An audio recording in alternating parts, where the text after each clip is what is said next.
Good afternoon. It's a Monday after Celtic won, coming back at McDermott Park. Where did that come from there? McDermott Park. My name's Kevin Graham. I'm joined by Azim and Jerry Taylor. Paul has just left us on the lurch, and we just had to fight there who was actually going to host this podcast. So I'm going to give it to Jerry, because Jerry's actually done some work for it. I was just planning on turning up and blaring a load of rubbish about the Celtic. So, Jerry, over to you. Right away. Well, I know I was getting a bit stressed there because I couldn't get online. I welcome everyone, and also we have got Acsom Rabani. Is that right? Am I saying that right? Acsom. Perfect, Jerry. Bang on. Brilliant, mate. Nice one. Great to have you on board. Acsom is Acsom's newest signing, and Kev, I think we can agree, most handsome signing. Again, I'm feeling I'm punching the day we used to on, man. I'm really punching above my weight. I'm trying to look my best. So, I should have had a shave and no my leftover Indian takeaway this morning for my breakfast if I knew I was going to be on my used to. Always tastes better the next day, man. Always cheese tastes naan better. And a chicken tikka chasna. You can't whack it in the morning, eh? I'm starving. I've done my breakfast yet. Right, so we've got the title today: Celtic comeback fighting, and so does Brendan Rodgers. And how the gaffer was angry, lads. And I think I can safely say, for me, it's probably the angriest I've seen our gaffer, Paul John Dykes, in a while, especially at half-time. It wasn't the best half, probably one of the worst halves I've seen as a Celtic fan in a while. I was angry. Were you as angry as the gaffer? Kev, we'll come to you first. Was I as angry as the gaffer? No, I was probably more perplexed at the game. It's one of the worst games I've physically seen Celtic ever playing. I've been going to watch Celtic since 1982. It was up there with anything in the COVID season. Completely up there with anything in the COVID season. It looked like a couple of them had just chucked it. I don't know whether the Champions League hangover or something like that came in, but there was guys hiding all over that pitch. And I'm very glad Brendan came out with, when we got back onto the bus to go home, and he's going, that's the angriest I've ever been. I could tell that. I think the main worry was me. I just maybe thought I was watching the end of a team at that point. I just thought, is there a longer term impact to this? Because there was guys hiding all over that pitch, and there's guys that you wanted, maybe we expected them to step up and do stuff, but nobody's done it. See, with injuries that we've had, nobody's made a position their own, and it is quite worrying. Now, look, I bloody enjoy beating Craig Levein at any point, especially being 1-0 doing it at half time and coming back. That's great. I had a great wee day out.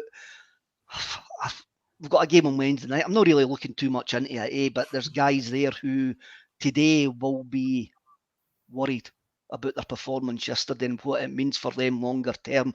I'm not worried about it. It's up to the manager now to actually start making any decisions. But I really, really think yesterday we saw the last breath of an Ange Postecoglou Celtic.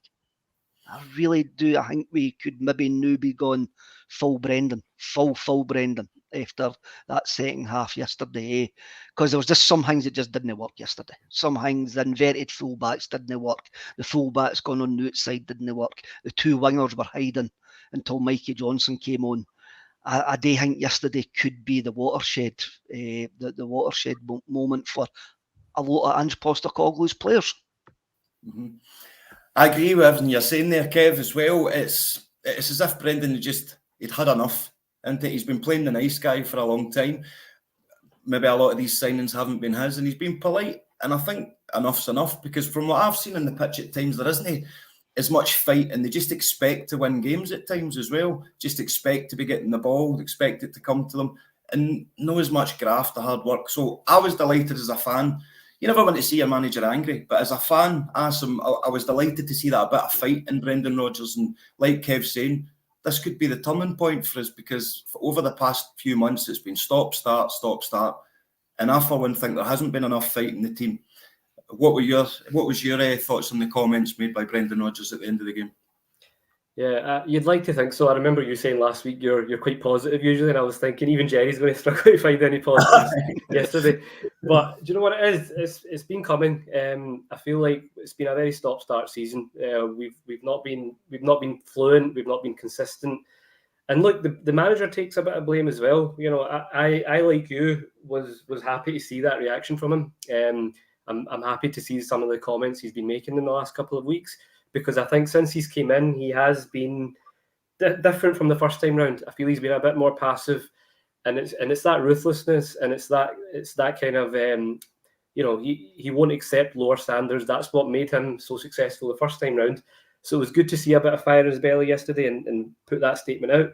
But by the same token, as much as look, these are the players that we've got now until January. We've all had discussions in the last week about whether the squad's good enough, and I think we're all in agreement it's not. That being said, we've got to stick with this group of players until January now. Is there an argument that we could still be doing better? Should he still be getting more out of the players that we've got at the moment? You know, there is a case for that as well. But yesterday, for me, like Kevin, like you said there, that's one of the worst performances you've seen in a long time. You've been watching Celtic for longer than both myself and Jerry even. And I feel like we've said that a couple of times this season, that the performances have been that bad. So we have to look at why is that. You know, obviously we've spoke about the recruitment, we spoke about the options available to Brendan, but we also have to look at why are we starting games so slow? Why are we playing at a tempo which plays right into the hands of a lot of these teams that we're playing domestically? So look, as you just said, the halftime comments, him saying that's the angriest he's been, good, because I think we were all feeling that way. Yeah, that wasn't acceptable yesterday, that first half. The important thing is seeing some of those players in the second half, like Callum McGregor, Matt O'Reilly, you know, they stood up and we managed to get the victory. Now, we're not papering over any cracks, but that was an important win yesterday. By hook or by crook, we had to get those 3 points.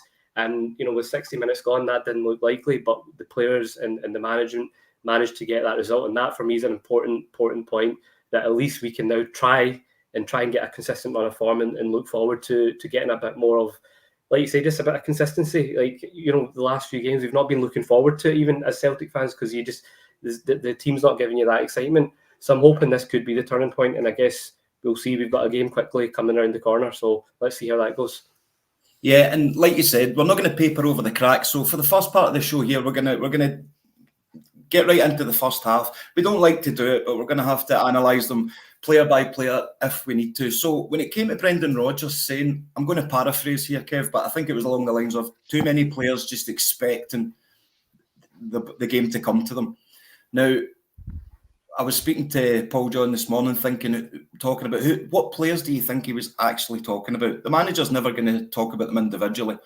Now, my first thought was Yang, but to me, it wasn't a case of Yang was expecting the game to come with him. To me, he was just rubbish on the day. I mean, like Paul John said yesterday, it was 4 times offside in the first half. I mean, I was getting so frustrated. The missus was going off a nut, and it was schoolboy stuff at the time. I mean, he was trying really hard. There was one time where I think he got the ball off 3 players in the space of like 10 seconds. He was running a bit like a headless chicken because he was trying to redeem himself, I think, because he knew how bad a game he was having. So to me, I don't think he was talking about Yang. He hooked Yang at half-time. Enough said about that one. But who do you think, Kev, if we were going to talk about players individually, who was Brendan talking about? Who do you think isn't up in their game enough? In that first half especially. In that first half, right, you've got to have a look at the 2 wingers. The 2 wingers are there. Yang, to get caught that many times offside, get caught so simply offside that many times. When I'm up the other end, and there's a couple of times like when he gets caught offside, I went, how can you get caught offside in that position? That's a guy that's having a mare. That's a boy whose confidence is completely gone, and he doesn't care if it's New York or New Year. He hasn't got a clue what's actually happening. He's lost all confidence. Then I watched Palmer in the second half, and I'll probably come to Greg Taylor here. There was one point, Palmer in the second, Greg Taylor got the ball, and I saw Palmer hide behind a defender, not to get the ball. And I'm like, oh, that's no a good thing. And Taylor ended up playing a pass and it went out the park, and you could see Taylor standing going like that to him. You're meant to be there. And Rodgers tore into him as well, eh? And it was the 2 wingers, especially Palmer towards the end of the game when he was still on. He started hiding in wide open spaces. It's the old Bobby Pettit patter where it looks like you want the ball, but there's no way that ball's going to get to you. And I think both wingers were guilty of that yesterday. Palmer's shown that he has got a bit of ability, but I don't think he's got the consistency yet. And I don't know he realises what it actually means to play for Celtic, that you have to be at 100% every single week, because some farmer for St Johnstone will hoof you into the stand. That is what's going to happen. It's no Champions League games. It's no this and that. You're going to get a big number 44 who's built like a tractor ramming right into you and no giving you any space on the ball. That is what's going to happen. Young laddie came from South Korea. I don't know the level in South Korea, but the boy's got ability. I'm not going to write him off because he has got ability, but yesterday wouldn't be one that's going to be on any YouTube reel for him anyway, because he was absolutely honking. And he's had a couple of honking games, really, where he's been hooked at half-time. And maybe just a learning curve with the guy, but then you look what he done against Aberdeen. He absolutely roasted Aberdeen. So there is a player there, but as a player, I think it's going to need to be managed if he's got a long-term future at Celtic. In the midfield, I think the midfield were bullied. I think Callum McGregor was poor. I think Matt O'Reilly was poor in that first half. I think David Turnbull looked like he had checked out. And Turnbull's had a perfect opportunity here over the last 3, 4, 5 weeks since Hatate's got injured to actually make that spot his own. And it's not happening. Feel sorry for Kyogo. I really do, because he's getting no service whatsoever. When we dropped Kyogo deep yesterday, what a difference that made. Because right away, Big O came on, and actually the big coup that they've got at the back, Big O was pinning him, going, no, you're not getting an easy ride now. This ball's coming into me and you've got to wrestle me. You've got to actually try and get round me, because I'm going to hold this ball up and get others in. Every one of them can have a look at themselves yesterday in that first half and go, why did I actually manage to get past half time? Because we can't make 11 subs. Even the goal.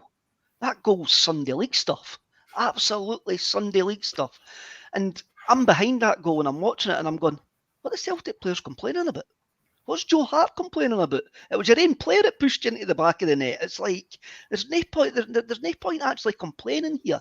I think a lot of them are actually lucky that you couldn't make 11 subs at half time, really. And I think Brendan was having a go at all of them. I mean, I think he was really, really having a go at all of them, apart from Kyogo, because he just could not get involved whatsoever. But I think he was having, and it's quite good to hear Callum McGregor come out and say this morning, getting called soft hurts. Well, that's what we like to hear. Go and prove it then. Good. Exactly. Let's hope it does put a bit of fire in the belly of them all, because watching that first half, it was tough for everyone. You talk about the goal there, Kev and Acsom, we'll come to you about this one as well. It was like Keystone Cop moment, wasn't it? It was just so many calamities in one box. You had Matt O'Reilly taking a fresh swipe at it. You had Joe Hart, who could have got a punch at it, I think. So he's got to be a bit more muscle behind the ball. And then Greg Taylor just dragging him back into the net. It was an absolute nightmare. Everyone was hoping that VAR was going to pick up on something, but it was a comedy of errors. It was Acsom. So that's been 2 weeks in a row. Yeah, that's been 2 weeks. Sorry, you go. No, carry on, mate. Carry on. I'm rubbish. Just go for it. I was just saying that's been 2 weeks in a row now. The comedy at the corners. It just looks like every time there's a set piece coming in, we look susceptible to conceding. Joe Hart didn't cover himself in glory. I think Matt O'Reilly, that was a terrible attempt at a clearance. He's been getting a lot of plaudits this season, and rightfully so. And he came up Trump's second half. But I agree with you, Kev. I think that was a collective dig from Rodgers. I don't think anyone could really get pass marks in that first half. So I don't think it was singled out. And I know Yang's the one that got the hook, but I don't think that was just aimed at him, as having maybe a bad attitude. I think with Yang, as you've said, he's came from South Korea.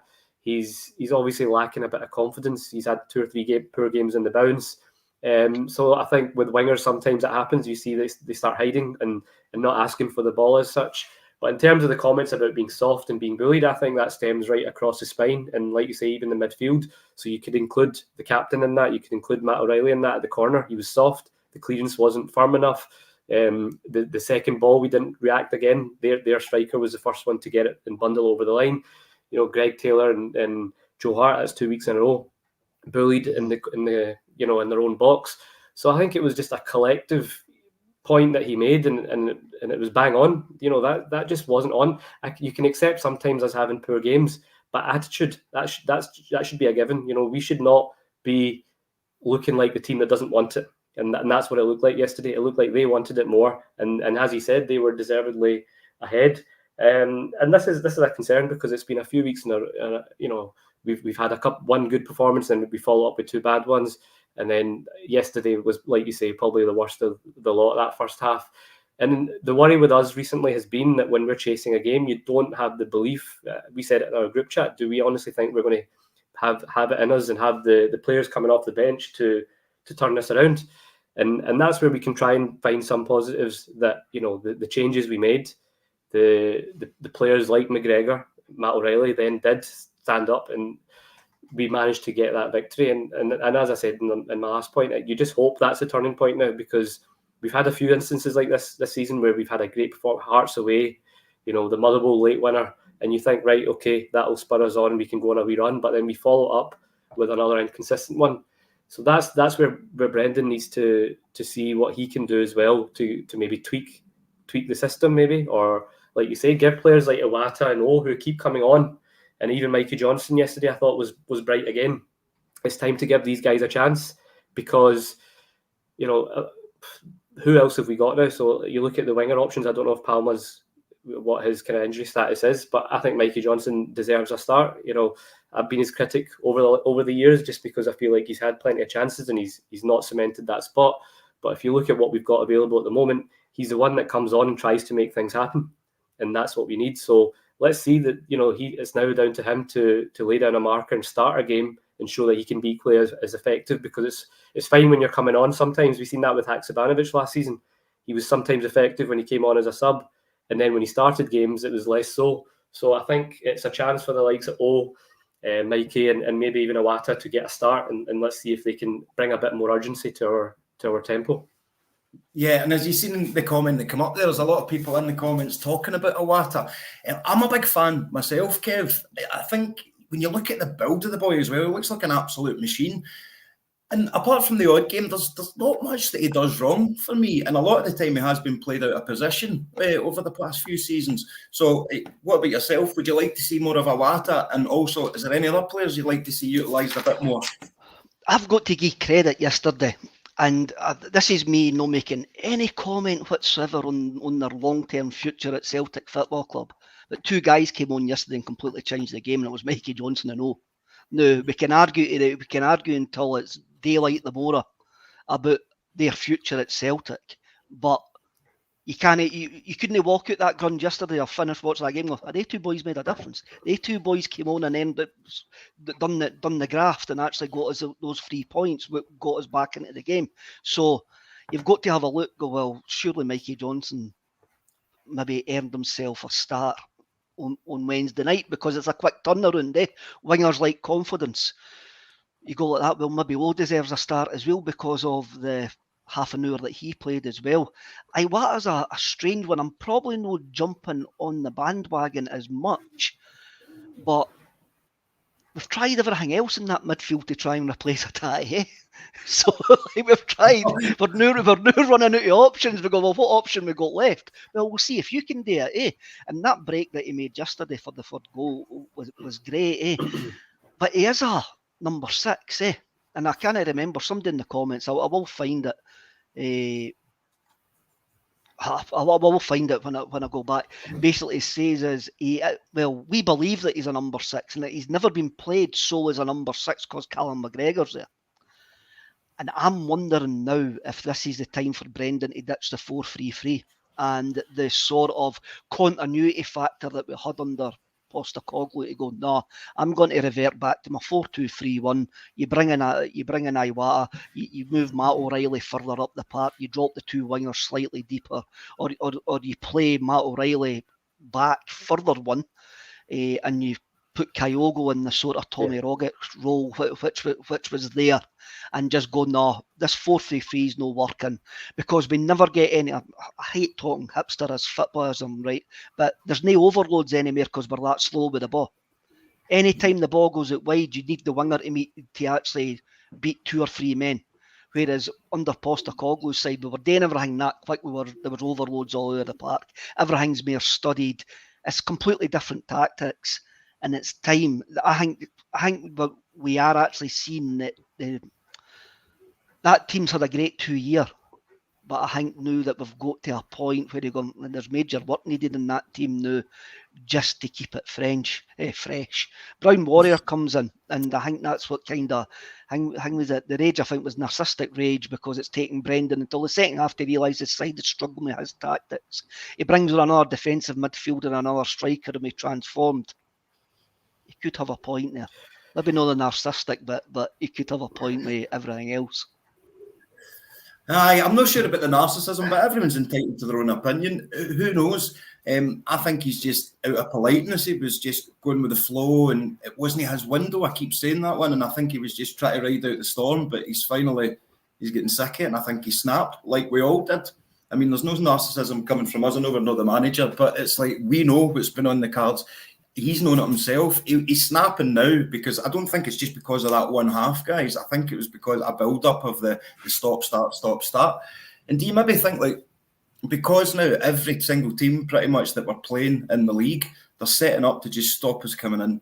And do you think our players are getting sick of that, and they're just like, oh, they're not going to try as hard now, or like, oh, here we go again? Is that mentality? They're puffed out with it, and they just needed that spark up the backside. But I think we all agree it was one of the worst halves we've seen, and we're hoping that this is going to be the fire in the belly that we need now moving on. So before we move on to some more positive stuff, I just want to kind of focus on one more player, because I don't know if you've seen my Twitter, guys. I made one comment yesterday and it set my Twitter alight, and it was pretty much 50-50 down the middle. So let me explain why I put it up. So all I wrote was, Joe Hart won us that game, right? Okay, and bang, boom, explosion. So half of the people were like, no, he needs to go, don't paper over the cracks, that he could have lost us the game in the first half, blah, blah, blah. I get where everyone's coming from. When I'm saying he won us that game, if he hasn't made that save at the end, it's a draw. We don't go up the field and score again. It's a draw, right? That's why he won us that game. Credit where credit's due. In my opinion, he deserves the credit, because for months I've been saying on here, the reason we didn't need a new goalkeeper is because Joe Hart never wins his points by himself. It rarely happens. To me, I felt he got us those points at the end. Yes, was he at fault for the first goal? Of course. But was half the team at fault for the first goal? Aye. So I stick by what I'm saying. Joe Hart won us that game yesterday. Got us those 3 points. Yes, and somebody said to me, but he's paid to do that. Callum McGregor, O'Reilly, and someone else, and Forrest won us the game. And I'm like, aye, but they're paid to do that as well. So for me, Joe Hart was brilliant to do that. However, I still believe we need a new goalkeeper, because we're getting sick to death of him not basically commanding his area. He could have got to that yesterday, I feel, if he'd just come out a bit. He's almost went to punch it. I don't know if you've noticed, and then just kind of hesitated. Get yourself in about. The goalkeeper's usually going to get the referees, well, the Celtic, right enough, maybe no, but I just feel it's time for, in January, to get more competition, to get one of our goalkeepers out and a new one in. Acsom, we'll come to you on that one. What's your thoughts on the whole Joe Hart situation, the save he made yesterday and the future at Celtic? Yeah, I don't think that the 2 points need to be mutually exclusive. Like, I think you're bang on. It was a very important save at an important time, because you've seen that we've lost late goals in the last, twice this season. We've lost late goals, and one of the times, obviously, Motherwell away, we managed to recover it. But it was a big save at a big moment. But that being said, he's been at fault for a lot of goals lately. So I think the 2 points can be said. There needs to be balance, as always. I think he's been a great servant for us. He's had a good couple of years. But you can see gradually this season, and even towards the tail end of last, he is making more errors. You've seen in the Feyenoord game this season, the Motherwell game last week. So he is making more errors, which are now costing us as well. And as you've said, there are not many occasions now where you feel he's single-handedly saved us points. Yesterday being an exception in the sense that, it was probably the last kick of the ball. Had they scored that, it would have been very unlikely for us to go up and get another winner. So credit to him, it was a big save. He's playing in a team where he doesn't have to do a lot most of the game. And what you need with that kind of situation is keepers who, when they're called upon, full of concentration and can make the big saves. And I think, by and large, he's been good for us. But I just feel over the last year that there are becoming a lot more errors. So 100%, I think it's an area that we need to be looking at. Ideally, I think we all probably can see it won't be January. It'll probably be summer before we get someone new in to take that spot. But I'd hope we're doing our searches and getting that in place now in January and looking ahead, because it's a position that we all thought we should have fixed in summer. There's a number of positions that we've all felt we should have addressed and we just haven't. And you can see that it's beginning to cost us. So, look, I'm with you. Brilliant. Credit where it's due. But I agree with a lot of the fans who think his time is up or will be up soon. Cheers. Kev, there's a lot of heat on Joe Hart just now. You can see with the comment coming up, there's folk won't budge, and it's their opinion, quite rightly. So, what about yourself, mate? What's your thoughts on Joe Hart? Yes, it was a match-winning save. It was a save that he should have made, but yes, it was a match-winning save. And there is a comment here that I'm going to bring up, which is a very, very good point. I love this. Kev's on the comments. I'm on the comments. That's why I've still got my glasses on. Do you know what this is like, lads? You know how Paul John's daft enough to leave us in charge, right? It's like, when you get one of those, the substitute teacher that's coming in and everyone's like, we'll get away when we want, right? So we'll talk about this for about half an hour and then we'll just have a laugh, right? Just play Kerplunk for the rest of the class. I've got a book of dad jokes, mate. My ball, Joe Hart saved AJ's Blusses too. Atrocious defending by him before the save. If you actually watch Celtic's unique footage, wait till you see the pathetic attempt that Alistair Johnson makes to try and stop the boy going down the line. It is rank rotten. Really, the two fullbacks didn't have a good game yesterday. Had a good game yesterday. I think that's been over the last couple of weeks. Have they been great? Both fullbacks, and I think they're struggling. I think they are really, really struggling with the slow nature of the game and them going inside and there's no space inside. And I do think that we need to maybe start ripping it up and starting again. But Joe Hart, I've got a foot in both camps. He's got 6 months left on his contract. I think we should have brought in a goalkeeper in the summer because he's in the final year of his contract. I was overjoyed for him when we James went up the park and scored, because the first person I looked at was him and he was gone mental. With the Celtic fans behind the goals. The final whistle, Stevie Woods was on the park, cuddling him and that as if to go, that's what you're here for. He's 36, he's a good shot stopper. I'm very, very glad that we've had Joe Hart over the last... I'm glad that Joe Hart's been a Celtic player. That's about all I can say, but everybody's time comes to an end. That's just life. That doesn't mean that we can't appreciate what we've got and what we had. But the fact is, he's 36, but he's gone into the last 6 months of his contract. I would hope that the powers that be are looking for a replacement. That's just the natural turn of football. Absolutely, mate. And you're right. I mean, he's been a great servant for the years that we've had him. And remember when he first came as well, we've got to remember how bad the goalkeeper situation was. When he made his first save, which was literally, I think he just caught it, and the place erupted. It was like we'd scored a goal. That's how bad their goalkeeping situation before. He's come in, steadied the ship. He's been a great servant, and I'd be sad to see him go, but it would be the right thing, like you said. So let's move on to some more positive stuff. 2 seconds, Jerry. 2 seconds, Jerry. I'm going to bring in a comment here. There's no way we're signing that Ukrainian Real Madrid goalkeeper. No way. Everyone's talking about this guy, eh?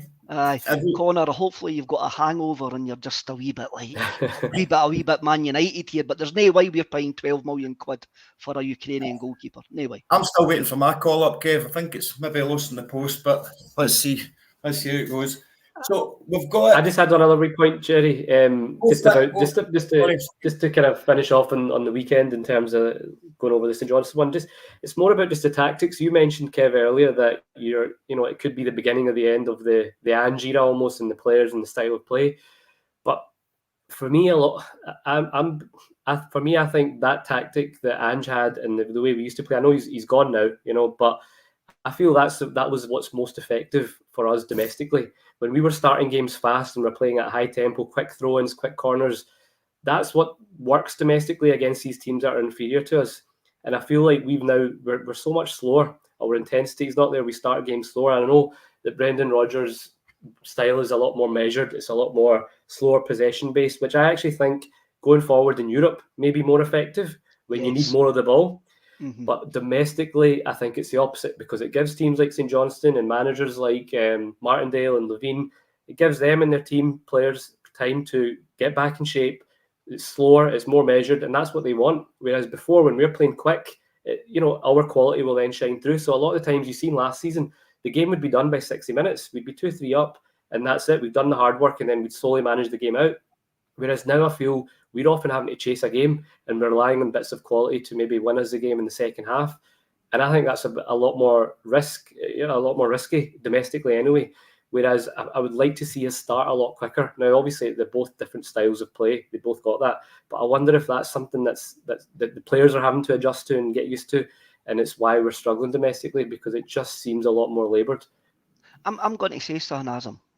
I still think we would be having the same conversation if Ange Postecoglou was still there. I still think we would be having the same conversation. Because of the recruitment in the summer, we're coming back off a treble winning season, and like it or lump it, and we can talk about the quality of the coaches in the Scottish League. They would have worked out how to stop Postecoglou's side as well, and they would have been sitting that deep as well. And I still think we would be having the same conversation. Doesn't matter who's there.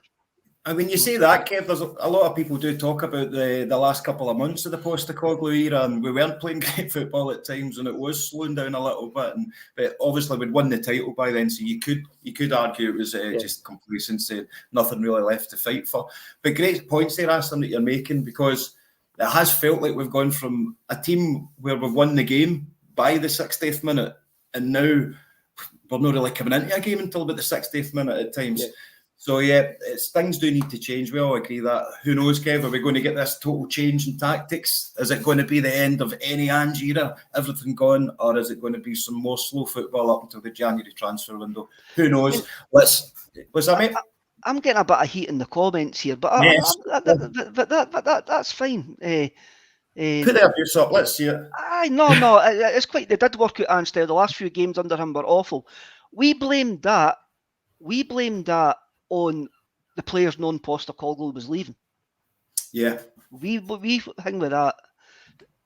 Mikey boy, slow possession based domestic ridiculous. No way we'd be struggling like this under Ange. So I disagree with Kev. I think there is two parallels here. I think we wrote off the end of last season as actually gone. Everybody kent Postecoglou was out the door. The players had chucked it. We had won the league with 5-6 games to go. We only had a Scottish Cup final against Inverness to actually go. But we were poor. There's probably only, if you look back on it, right, there's probably only 2 great games that we played for February under Postecoglou towards the end of last season. And I think we've just got to accept that we're going to struggle in games against teams that park a bus, and it is not going to be absolutely sexy to watch all the time. But we're going to control the majority of the games, but just hopefully, it's not as poor as yesterday's first half. We can't go back to that again. You can't get any worse. But the good thing is, the positives that we need to take out of everyone is, we've not got the best team just now. We know that. We're struggling, but we're still grinding out these results in the league. We need to, once we get to January and we get some more quality in, then hopefully it'll be a bit more plain sailing. Anyway, I want to speak about our captain now. So Callum McGregor, that goal. All right, let's just go with the Callum McGregor goal here. There was a lot of venom in that strike, and also I would say in his celebration, maybe not so much venom, but passion. That meant a lot to him. You could see the anger in him, couldn't you?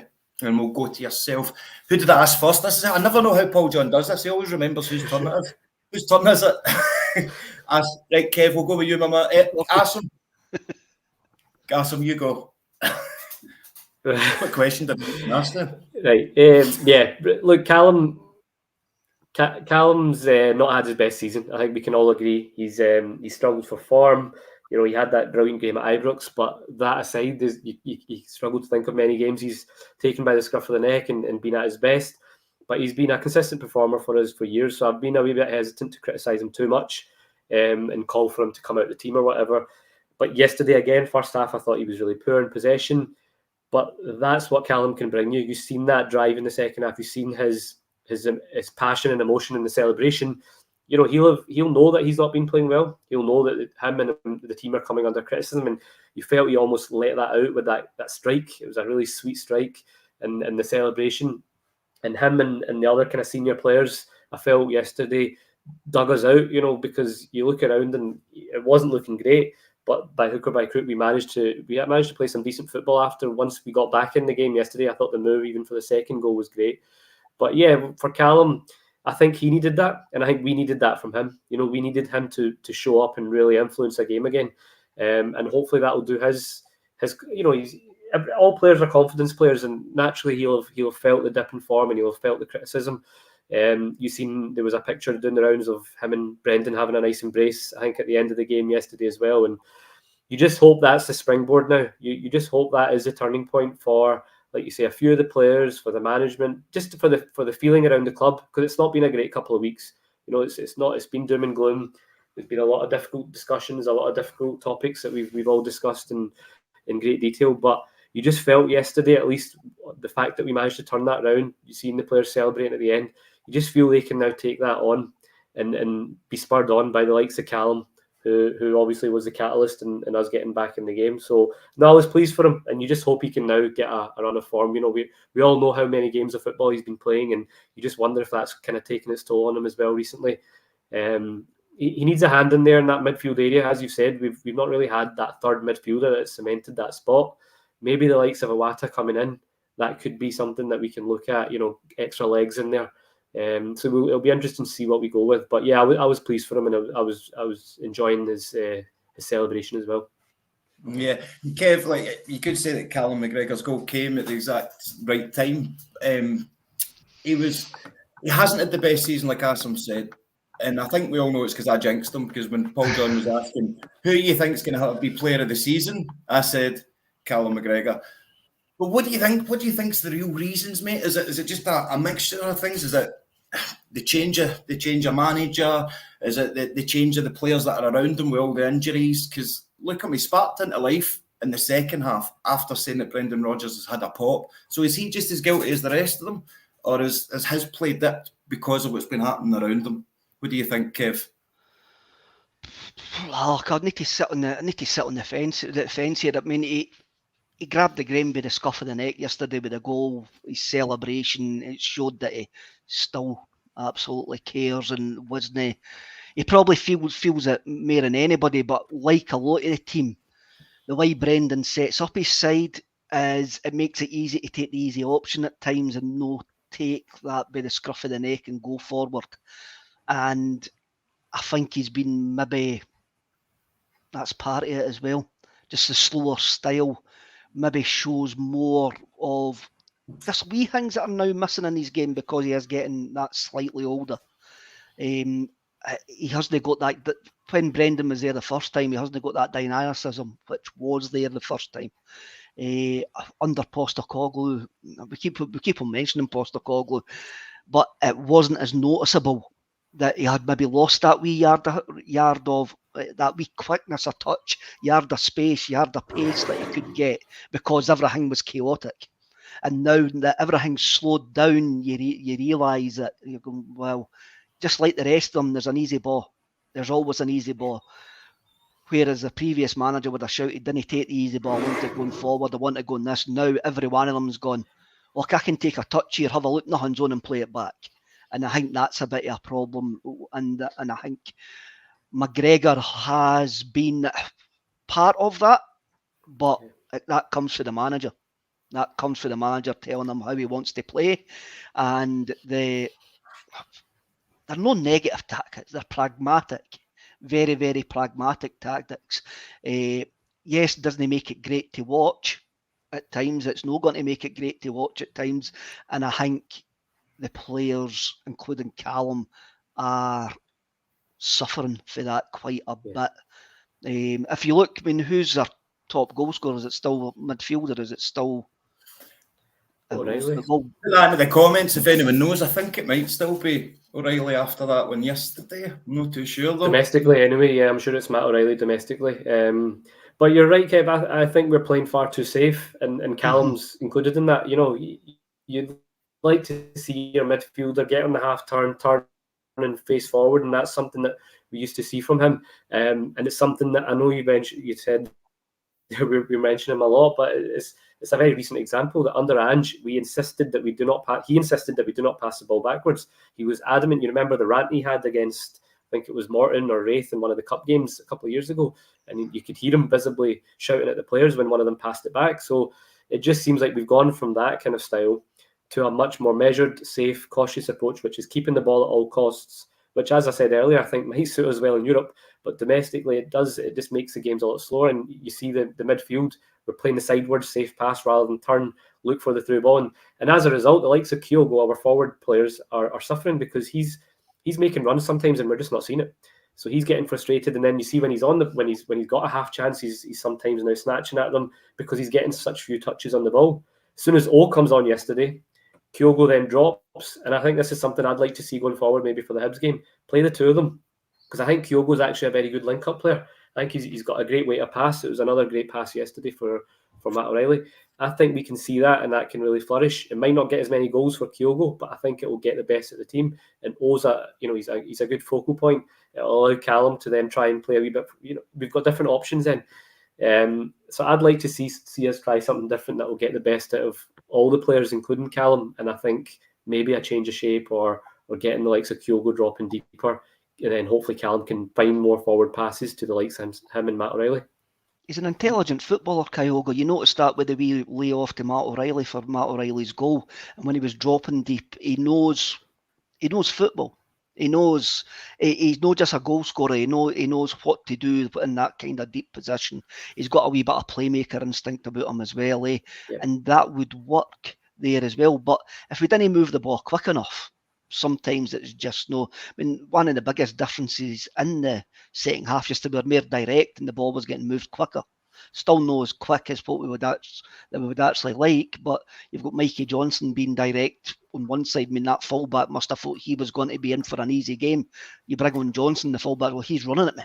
He's turning me. And Johnson was creating space for Matt O'Reilly to break for the back. But I think McGregor is paying for the Rodgers style of play. And I think the stats there, and these stats guys will point out, if Rodgers thinks it can be the same Callum McGregor that he was 4 years ago, then that's not going to happen. If we think he can be the same Callum McGregor that he was 4 years ago, that's not going to happen. But he still popped up yesterday with a very, very important goal. But I think everybody's up for grabs. Where we want to go as a football club, I think everybody's up for grabs. And I'm looking forward to Hibs on Wednesday night. I'm not really looking forward to Hibs on Wednesday night. Do I expect it to be a swashbuckling performance? No. I think we're actually new in transition. And I didn't want to admit that. But the more and more the weeks go on, yes, I think Europe's been a massive, massive kipper in the face to Oilers. And we've got to kind of accept that it's time to move on. And these players have been brilliant. But if we want to improve, everybody's up for grabs. Yeah, definitely. I mean, hopefully we will see something different against Hibs. I'm hoping so. And like you're both saying, when the likes of O come on, I think he's earned his place now. Like every time he's come on, I think, especially recently, he's earned it. Give him a shot and play Kyogo with him, because the game opens up. I feel like we're a lot better when we've got both of them on the park. We're creating a lot more chances.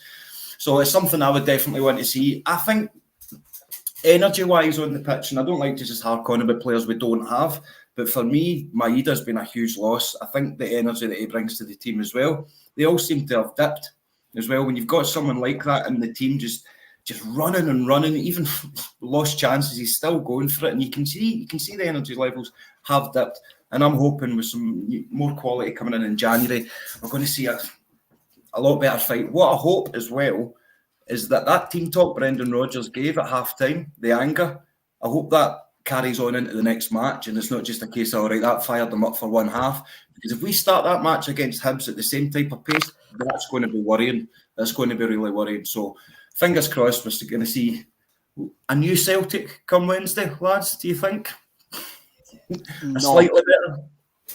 No. I want to see a better version, but you only see a new Celtic, because we need a change of personnel or a change of mentality within some of the players that haven't been used. I mean, you could see guys coming in, but it seems to be a scattergun approach with Rodgers. Like 1 week Bernardo comes in, 1 week Odin Holm comes in, then it's Turnbull. Then there doesn't seem to be any consistency here. So I'm not holding out hope for a massive improvement but it is what we've got, and we've got to support what we've actually got, and we've got to hope Rodgers gets it right. I mean, I want him to actually change formation. I want him to go to the 4-2-3-1 again, and either in that one behind in the Rogic role, either should be Kyogo or O'Reilly, and he needs to bring in another sitter.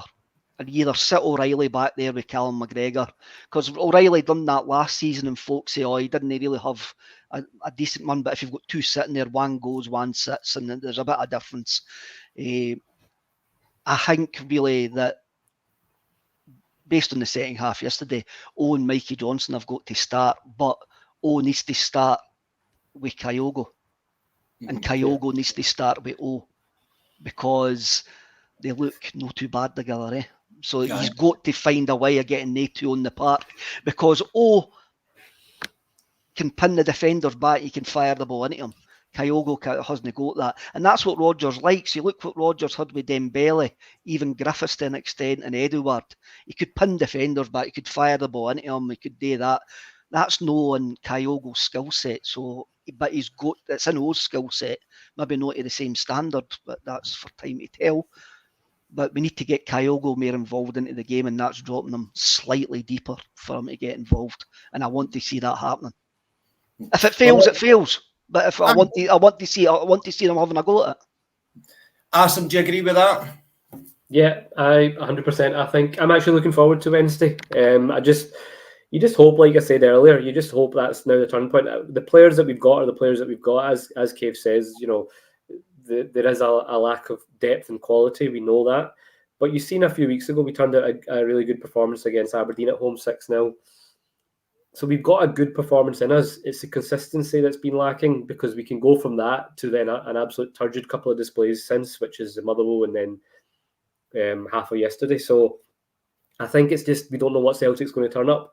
But I'm looking forward to Wednesday, because I feel like we will see Mikey Johnson from the start, and I think a lot of fans now want to see that. And it's mad to even say that. I think we spoke about it last week, but who'd have thought at the start of the season we'd be saying, I'm looking forward to seeing Mikey Johnson start. But that's where we're at.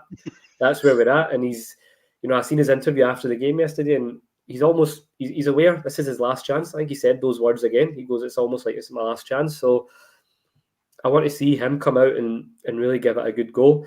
As Kev says, I want to see O and Kyogo link up together. I think that's something that we can look forward to seeing, and it's more exciting to watch. And I just hope we see a bit more energy in the performance. And I've got a feeling we will. I could be wrong, but I've just got a feeling that after yesterday, after those comments, and to be honest, it's like I said earlier, Rodgers isn't blameless, but he's also playing. It's a risky game. He's calling the players out. These are the players that he's got to rely on now from now on until January. So let's see what the players are made of, because some of them could easily down tools, knowing that their futures are uncertain, or they can come out and try and prove a point. And that's what it seemed like yesterday's halftime rant did. Some of them came out and shown what they're capable of. So you just hope those that have got that kind of mentality will now take that forward going into these coming games. So I'm looking forward to it.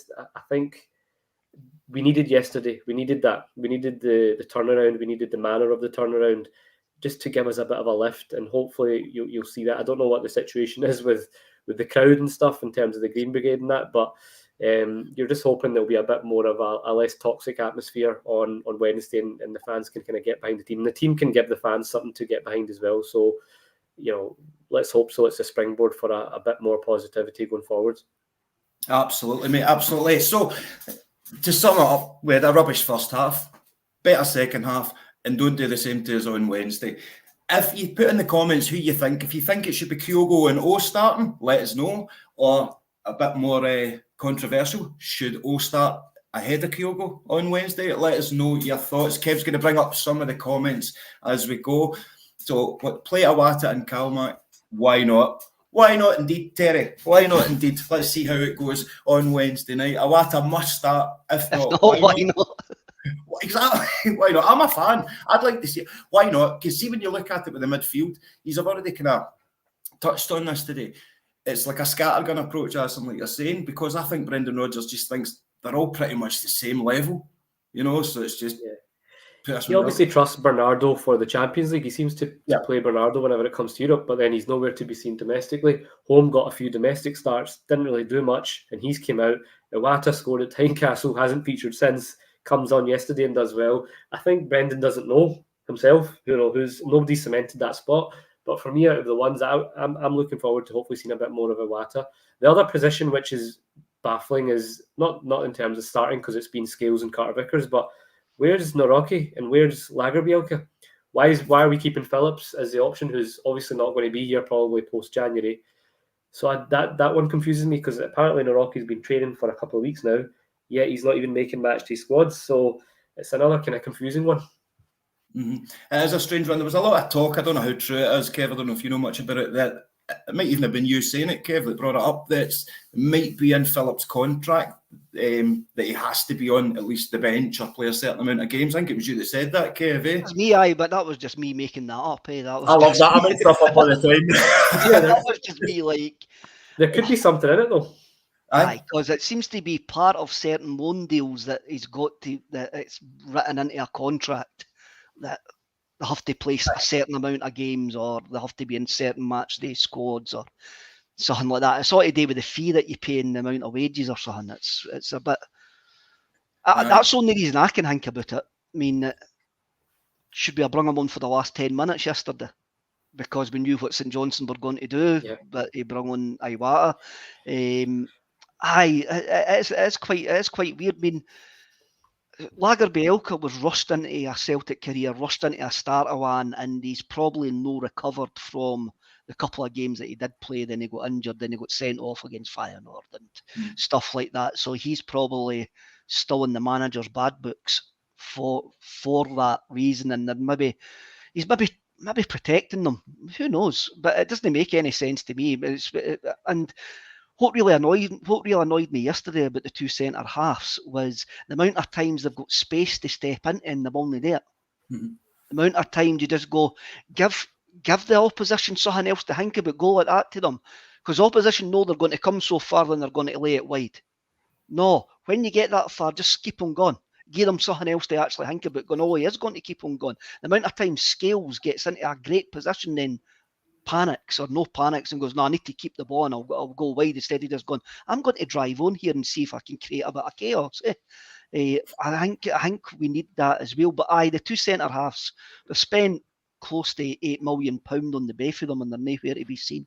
So that is extremely worrying. Is it worrying? I don't know, but it's a question that actually needs answered. But saying that, I mean, Naroki could actually appear on the bench on Wednesday night. Lagerbielke could appear on the bench. Bernabe might start on Wednesday, because we can't predict what Rodgers is going to do at any point. The midfield's a strange one. The midfield is a really, really strange one. I mean, Bernardo, Owen, Iwata all look really, really extremely tidy football players. But then you go, they didn't look outstanding football players, and I didn't really ken what their strengths are so far, because they've been in and out the team and it's been fleeting.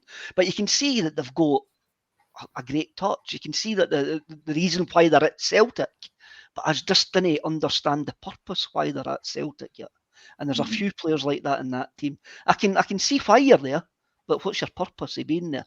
And a couple of players have got to find that purpose before, or it's going to pass them by. Their opportunity that they've got is going to pass them by. And guys like Tillio, I mean, it wouldn't surprise me on Wednesday night to see Holmes starting. That wouldn't surprise me at all. No. Because that seems to be, I think he started the last home game as well. I don't know. I think everybody's just got a wee bit of doubts, and we're 8 points clear. Yeah, that's the crazy part. Really, really strange, but that's where we are as a support. Aye, that's the crazy part about it. We're still 8 points clear, but we know as fans that it's just not good enough. not good enough in Europe by far, we know that, but domestically we're not great. So hopefully we've turned a corner with Brendan getting a wee bit angry, because players are not be used to that. Do you think he shouted, or do you think it was a Brendan type of angry? So the words he used were harsh, or do you think he goes in there and I don't see him as a screamer, a shouter, do you? It's your pal, Jerry. You should know. What did he tell you when you let in that free kick? Did he shout? Well, no, it was really actually, he just glossed over it. What he did say was, so he said, "Well done for catching that corner." That was all the other stuff was forgotten about. Well done for you catching the corner. So, as you know, Paul John Dykes, everyone, he couldn't be here today. I was going to make up a reason that he wasn't here, something really bad, like he's handcuffed himself outside Celtic Park with an inflatable shark because of that performance in the first half. But as we all know, he's doing a lot of work behind the scenes, Kev, when it comes to the charity work, all the events, and just basically growing Acsom. So he's away out doing that. If you haven't bought a ticket yet, you've got the Johan Mialby gig, which is on the 18th of December at Gracie's Bar. I think there's still a few tickets online. The link is below. Kev's going to, if you have any more comments you can bring up. And Acsom, I just wanted to spend a wee bit of time with you. Since you're new to the show, just ask you, don't look shocked, mate, don't look scared. And just basically saying, what was your first ever Celtic game that you went to? I wanted to ask you that the other day. Do you remember it? It was a Paul McStay testimonial against Manchester United, and it was, I don't remember a thing because it was the foggiest night you'll ever get. My dad took me and my brother and sister. That was our first game, so I must have been about 6, and then got my first season ticket when I was 10. So it was the year after we stopped. It was a year after Wim Jansen won the title. So it was, I think it was Joseph Engels. I think it was that season we had as manager. So that was my first year as a season ticket holder, and I've been going ever since. So many memories over the years. Me and my dad have been going for 20 odd years now. So, but my first ever game was the Paul McStay testimonial. Fantastic. I mean, what about you, Kev? Did you get to see James McGregor play at your first one? Or? Cheeky. No, I'm not that old, mate. What was your first ever game that you went to? Capello 1982. Frank McGarvey scored 2 goals. I can't remember it. What I can remember, and I always thought it was Old Muirton Park that I went to, but what I can remember is the stand having like blue. And I've kind of worked it out with my dad. We worked it out. The Dundee United team bus went past us when we were going down to Greenock because they were going to Kilmarnock. And I've worked it out. The day that they went to Kilmarnock, we were at Capello. So that must have been that day, and it was in 1982. Frank McGarvey scored 2 goals. The first game I can really remember from start to finish is I can remember Dundee United. I can remember snippets at that point. You've got to remember, I mean, I was 48 yesterday, so you've got to remember I was only 5 or 6 there. Aye. Your birthday yesterday? It was my birthday yesterday, aye. I've How do you think I got an away game?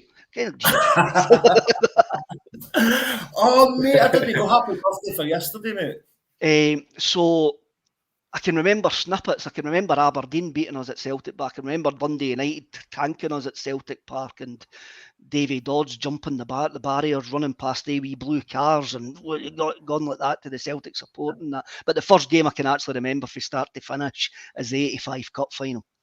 That's the first game I can remember from start to finish. But I can remember wee snippets before that. So, aye. I've been going... Seemingly I was at Pittodrie before then. Seemingly I was at Pittodrie at 81. My mum and dad took me to Pittodrie because the supporters bus used to stop in Arbroath. So... But I can't remember being at Pittodrie. Can't mind it. Can't mind it, no. See, my first one, folk will be shocked at this, right? So mine... Now, bearing in mind, I've had a bit of a crazy past, so I was away doing my thing, so I wasn't conscious enough, really, to go to Celtic games. My first one was a Champions League game, my first ever Celtic game against Copenhagen, and that's how recently it was, because I don't like saying his name, but Kenny Miller scored the penalty for us. That's how recent. That was my first ever game, and then I've just not stopped since then. Once then, I was stuck behind one of the restricted view pillars. And I fell out with all my mates because that's where they made me sit. But that was my first one. And you see how what's that, mate? I'm sure we qualified the group that season. It was when we had I think that was the year when Naka scored against Man U. So it was. Was that the same? Was that the same season? Aye. If it's the 1-0 game, I'm thinking. Was it 1-0? Aye, and it was a penalty, and it was a really bad penalty. He's gone like that after, even he knew he was bad. But yeah, how impressive was that I managed to kill 4 minutes there just by asking you about your first experience? I've got a question for you. We'll go to John Mullaney. Right. Here's a question for you. Is there any more Celtic class players? Is there any more Celtic class players, or are we too quick to sell? So, right, how would it work? So does that mean right? Do we sell players too quick now? And is there anybody in that squad who are Celtic class, whatever the mythical Celtic class is? I says last week, the only three that I would keep going forward and I would look to upgrade everywhere else would be Cameron Carter-Vickers, O'Reilly and Hatate. I would look to upgrade everywhere else. But the chances of us keeping Hatate, O'Reilly and even Cameron Carter-Vickers for a long period is slim. Mm-hmm. I think that's where the problem lies. Sorry, mate, go for it, Acsom. I think that's where the problem lies. Is you get a couple of years usually out of your promising players who you can really base your team around, and then they're off-ski. You know, like you see that in the past when it was Edouard or Van Dijk or Victor Wanyama, and now it's Hatate and O'Reilly. How long can we keep these guys? So it's really hard to then build a really strong team, because as soon as you're getting there, you start losing. So I think why I and so many fans were excited under Ange was you felt we could start doing that. We had a nucleus of a good group of players and a manager. But within 2 years, you look, Jota's gone, and the manager's gone, and now Hatate's next to be linked away. So it's very hard to do. In terms of who we've currently got, I think I would agree Cameron Carter-Vickers. I still would put McGregor in there. I just feel like we're lacking another midfielder of real quality and to help him out. Matt O'Reilly and Hatate. Kyogo, I agree with you. We can upgrade on, but I still think he's Celtic class. Whatever that means, I still think he's more than capable. He scored 2 Champions League goals this season in a pretty poor team. So I think with the right service and players around him, he'd be added to that list. I agree with you all on that one. But I think with the Kyogo his age thing as well, because he's a lot older than people realise at the time. See, if a couple of months ago I would have put Alistair Johnson into that, but just recently. I'm not saying the jury's out because he's a great player, but I don't know. There's something recently I don't feel he's the same player. But that's something they can talk about on another show with Paul John Dykes. And by the way, he makes this look easy, boys, doesn't he? He really makes this look easy. You'll be glad to know that Paul John will be back on the show tomorrow. I might never be back on again after this one. I've really enjoyed being on with you lads, and thanks for making it a little bit easier because I've just let you do all the talking. So from myself here, from the two lads, Kev, you do the cheerio actually. You do it. I do the cheerio. All right. I'll do the cheerio. Right. I'll do the cheerio. Thanks to everybody in the comments. Thanks to Acsom and Jerry. Jerry's been a great host. Thanks for your comments. Thanks for everything. And remember, didn't be bams to each other. See you later. Love that.